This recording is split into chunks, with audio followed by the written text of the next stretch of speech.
Hey there, welcome to day 7 of our Get Up and Go Challenge. Flip it.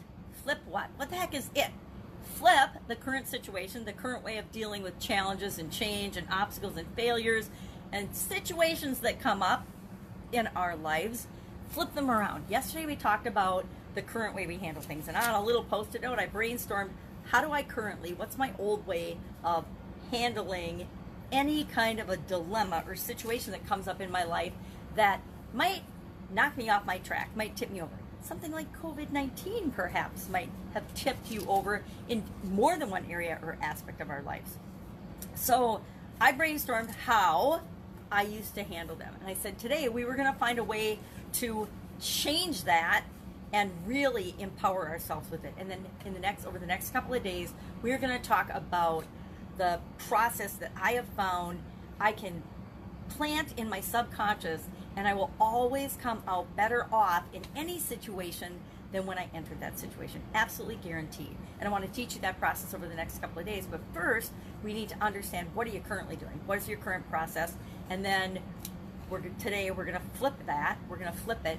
And then starting tomorrow and for the next couple of days, I'm going to teach you the process and the system that I automatically use to deal with any situation that comes up. Whether it's a good situation or a bad situation, I automatically now go through these steps. So how did I used to handle change or dilemmas or situations that were new to me or different to me? And then to flip it, how and what do I do about it now? Well, the old way, I think I shared some of these, and I've got a list. I'm going to cheat and use my list because otherwise I will forget some of them. And this is not an all-inclusive list. This is just my list of some of the things I used to do. And there may be different ways that you have of handling change or difficult situations or challenges. Some people will use substance abuse. Some people will turn to drugs or alcohol or food or whatever. And I guess it's not on my list, but I would have to say that I used to find distractions in food when I was stressed out or when I had to deal with the change. And actually, this old way, this current way of dealing with things, it actually can be applied to any time we're feeling stress, right?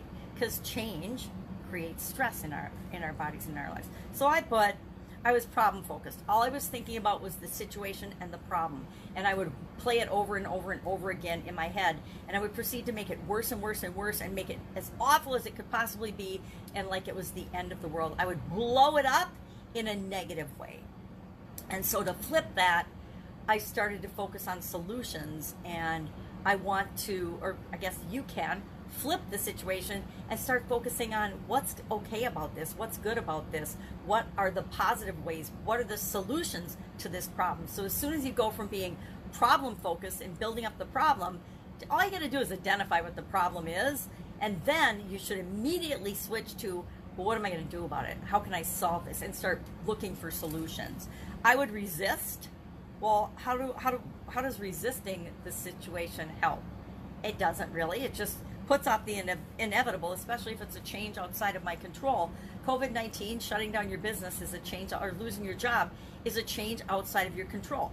You can bitch and moan and complain, which are all on my list, by the way, or whine about it, but that's not going to change anything. It's still already happened. It's like whining and complaining about the past. It's already happened. There's nothing we can do about it. The more we complain about it, the louder we complain about it, all that does is continue to have it live in us. And once the past is gone, it's gone. It doesn't have to live in us unless we choose to have it live in us. So instead of resisting the situation, I'm going to flip that to accepting what is. One of the ways I overcame frustration, and I was definitely a frustration addict in the past, was to realize that what is. It just is. And so I can complain about what is, or I can find ways to change what is. And that comes first with accepting it and then wondering, well, how can I change this? Yep, this is what is right now, but what can I do to impact that or change this? For whining, I started to look for things that I was grateful for, or I would compliment or look for the blessing in things in the situation. Bitching and moaning, I would, again, look for the silver lining. Getting angry or upset, I would flip that to getting excited, to say, okay, yeah, this made me mad, this happened, but what can I learn from it? What can I do? What can I take from this? How can I look at this differently? Looking for a way out. Instead of looking for a way out, I flip that to looking for solutions or alternatives or ideas of what to do now, because there's usually not a way out, right? Usually if we're in a situation, we're in this situation, and the way out is finding a solution. The way out isn't just looking for ways to ignore it or get out of it. Procrastination, when I find myself procrastinating, I start to analyze, number one, why am I procrastinating? Why am I resisting? Why am I putting off looking at solutions? And sometimes it's because I think it's going to be so much work. The solution's going to be more work than complaining about the current situation.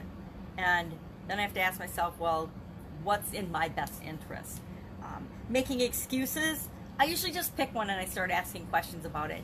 And what happens when I ask questions about it, my action to flip it is to ask questions about it. When I pick an excuse that I'm making, like I think it's going to be too much work, and I start analyzing that, I realize that it's really usually going to be a whole lot less effort required to implement a solution than to sit and complain about the current situation.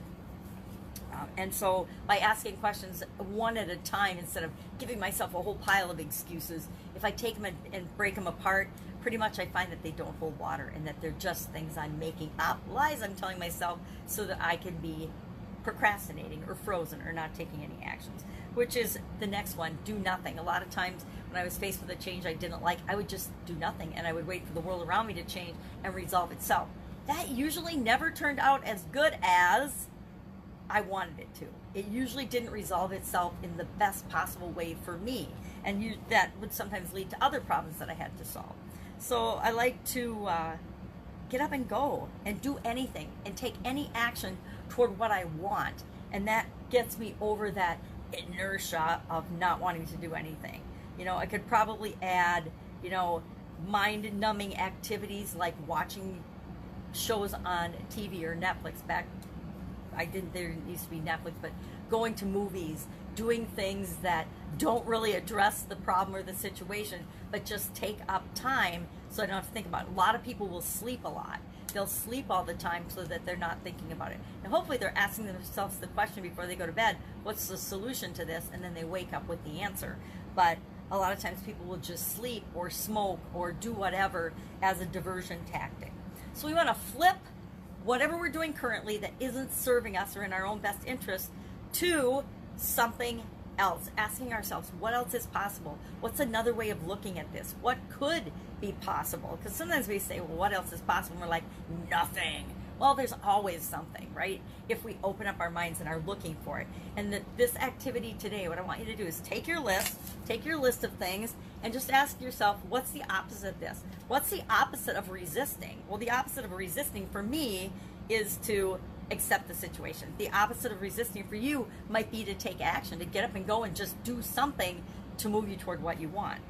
What's the opposite of procrastination? Finding meaningful activities that work toward the solution.